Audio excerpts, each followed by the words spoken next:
Hi, my name's Phil. I like talking about politics, and in this video I'd like to reflect on the way that stopping freedom of movement in Britain as a result of this extreme Tory Brexit is resulting in critical shortages in key parts of our economy.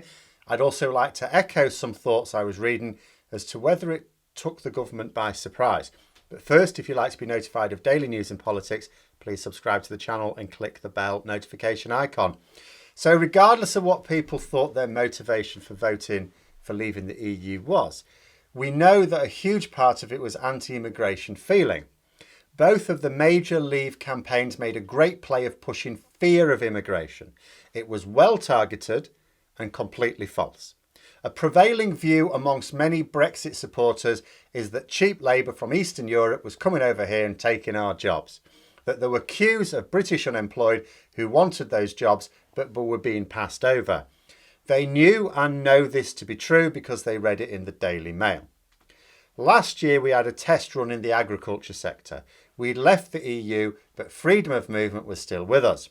But the pandemic made Britain suddenly a less appealing prospect for migrant workers to come along and pick crops. Some farmers were able to spend extra to shuttle some in. Most weren't able to do this. Naturally, this wasn't a problem because of the legion of unemployed Britons who have eagerly sought these jobs for years. They were just going to trot up and take them. There was even a campaign designed to appeal to people's sense of patriotism to take these jobs. And finally, the government allowed people to do these jobs even if they were off on furlough from another job. All set up for a bumper year of British crop pickers. The Brexiteers were going to show us how it's done. But they didn't turn up. A few did. Some even stuck it out for more than a day. But crops were left to rot in the fields across the country. But I thought, hang on a minute, weren't there loads of UK citizens wanting these jobs? What do you mean British people almost never applied for them in the past? What do you mean when they did turn up, they never lasted more than a day? Now, last year had nothing to do with Brexit. It did mimic the conditions for one sector of our economy. This year, farmers have the same problem. Not so much down to the pandemic, though that is still very much in force. I can't imagine our designation as Plague Island is helping there. But our immigration rules now ban freedom of movement. So the farmers last year who were able to maybe pay extra to fly some workers in from Europe, well, they don't really have that option now. In fact, more than that, these rules are now banning immigration for a whole swathe of jobs that we are in desperate need for. Because this year, we're not just short of seasonal farm workers, retail workers, lorry drivers, warehouse operatives, factory workers. In fact, we're short on workers in a wide range of low to medium paid jobs. Higher paid jobs are okay because applicants for those positions would be able to get the points needed to immigrate. But lower paid jobs are out of luck unless the government add them to their shortage occupation list. And the shortage occupation list doesn't seem to actually cover shortage occupations. And this is such a cock-up that I wondered if the government even expected it. And then I was reading an article, it was really on something else, but it was pointing out just how many EU citizens in Britain applied for settled status. We won't know the full figures for a bit because there's likely to have been a last-minute surge. But it has been about 5 million people have applied. Now, that came as a bit of a shock as we thought there were about 3.5 million EU citizens in the UK, I think. So there's like 3.5 million EU citizens in the UK, but 5 million of them applied for settled status. And we don't think everyone applied for settled status. Basically, we didn't actually have a very good record of people in the country. This may have been leading the government to downplay our reliance on foreign workers in key roles. And notice that key roles, when it comes down to it, tend not to be well-paid roles always. I've talked about various job shortages recently, but I doubt you'll be hearing me talking about the terrible shortages of management consultants or PR gurus. There are some well-paid roles that we do have key shortages in, like doctors and soon research scientists, but it's generally lower paid workers, the ones we realised were important during the pandemic as well. But just as COVID taught us the importance of health and social care workers, supermarket staff, nurses, so on, Brexit is letting us know that there are others as well, lorry drivers, warehouse staff, those working in food and hospitality are also fairly important to our way of life. When another disaster capitalist pisses off to Monaco to become a tax exile, we don't notice, we don't care. Being short of the sort of roles that Brexit is now costing us is noticed. And the sooner we care, the better. But did the government get caught out by the scale of the shortages? It's hard to say. I can absolutely believe that the government were told this would happen and their ideology drove them to it anyway. You know, this blinkered belief in British exceptionalism would mean it would just sort itself out. We've got terribly clever civil servants, they'll deal with it. But Boris Johnson doesn't really have an ideology though, does he? He is what Orwell wrote about in 1984. He's the guy who doesn't make the mistake of fascists of the past. He seeks power for the sake of power. He will completely change his policy on something if it allows him to hold on to power. He was a big believer in being an EU member as a politician, even though he plied his trade as a journalist by bashing it. When it suited his political ambitions, he switched to wanting to leave the EU, having only argued for remaining a few weeks before. Michael Heseltine said of him that he waits to see which way the crowd is running, then dashes in front and yells, "Follow me." He's like that knobhead with the lit flare up his arse before the Euro 2020 final.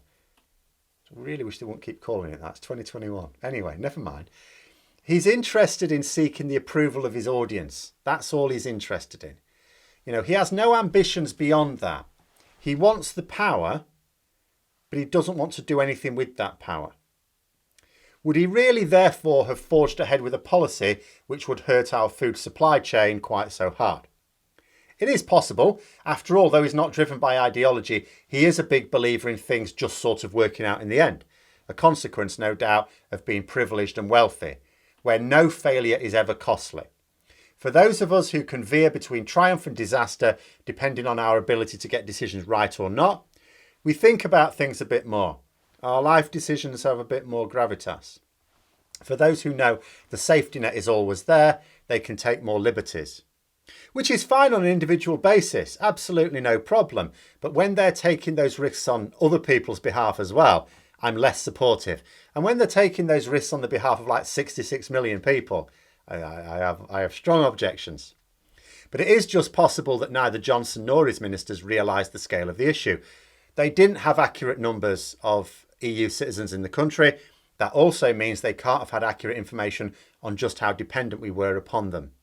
And although many have been granted settled status, or a temporary version at least, many more weren't. We have now presumably lost those as the deadline has passed, or will be about to. But they may also have underestimated the level of seasonal migrant labour as well. And even if the likes of Johnson and his privately educated clique did know about the raw numbers, they may have fallen for another fallacy. They may have fallen into the gammon trap of thinking that the jobs would just be taken up by British unemployed. Perhaps they realised that this wasn't feasible for crop pickers. Maybe they had enough about them to realise that actually farms tend to be where people aren't. You know, cities and towns, built up areas tend not to have many farms. Farms, rural areas tend not to have many people. So matching workers with the farms not that easy. I mean, that's all there is to it. But they may have imagined that the other jobs could be well serviced. Well, there's some of these other jobs that are around towns and cities. Well, that's where people are. We've got unemployed people there. They can do those jobs. Perhaps they wouldn't realise that the horrendous pay and working conditions of many of these jobs would be off-putting to British workers. After all, show the likes of Boris Johnson or Rishi Sunak a job for 12-hour shifts for not much more than minimum wage, and they may not bat an eyelid. Obviously, they wouldn't like to do it themselves, but surely it's fine for ordinary folk. I mean, you can run a whippet on £9 an hour, can't you? When it comes to freedom of movement, now I've talked about the fact that it's largely ours that is gone, to our detriment.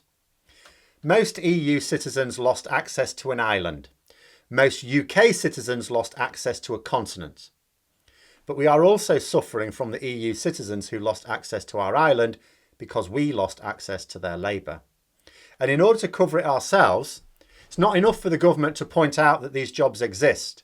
They can't just say, you haven't got a job, there's jobs over there. There is a chain of events which has to take place. The wages and work patterns have to be improved. That obviously adds a lot to the wage bill for those companies.